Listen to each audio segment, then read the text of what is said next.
But in September of 1980, there was a major turning point or defining moment.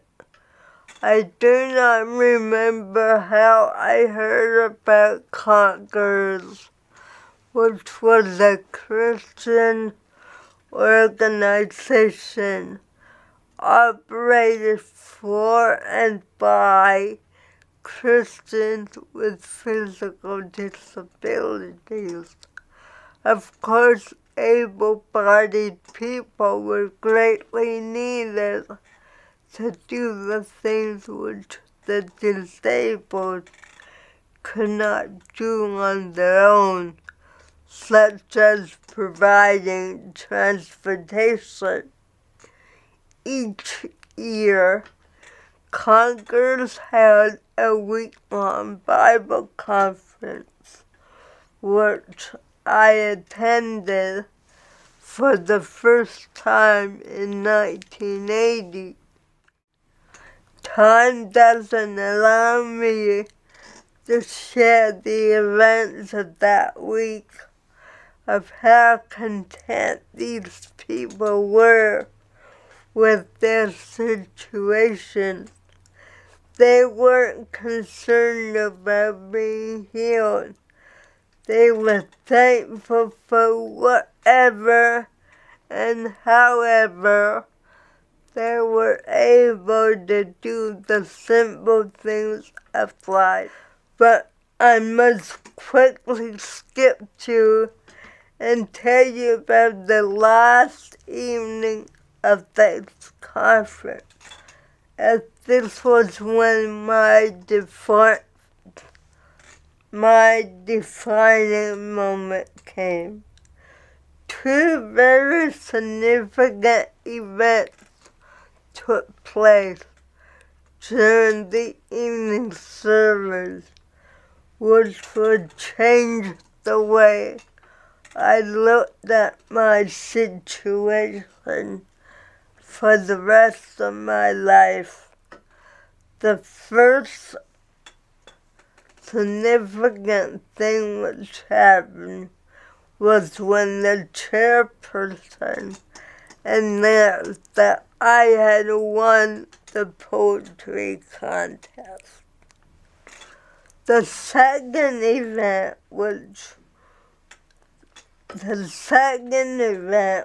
watching the Johnny film. It's about a 17-year-old girl who had a diving accident and became paralyzed from the shoulders down.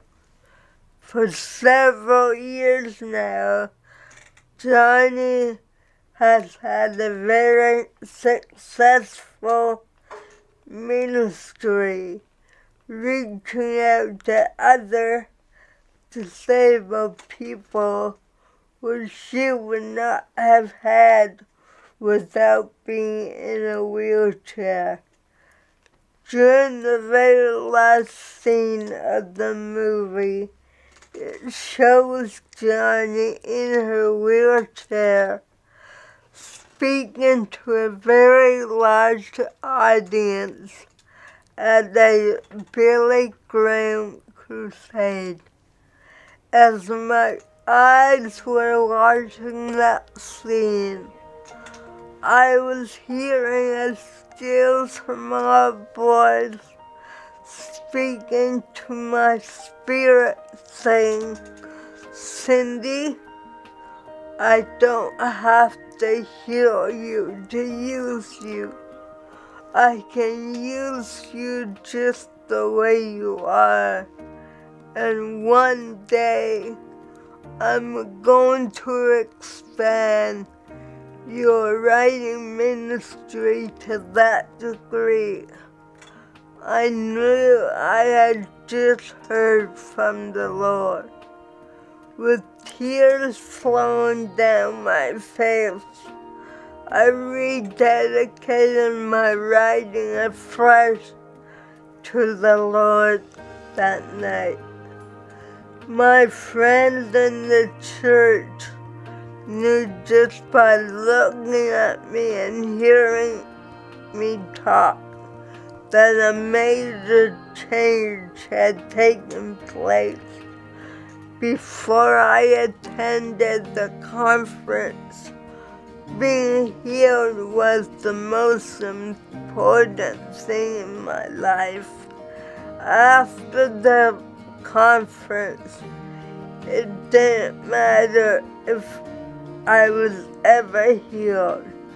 I said to the Lord, if I can serve you better sitting in a wheelchair for the rest of my life, I don't care if I am ever healed.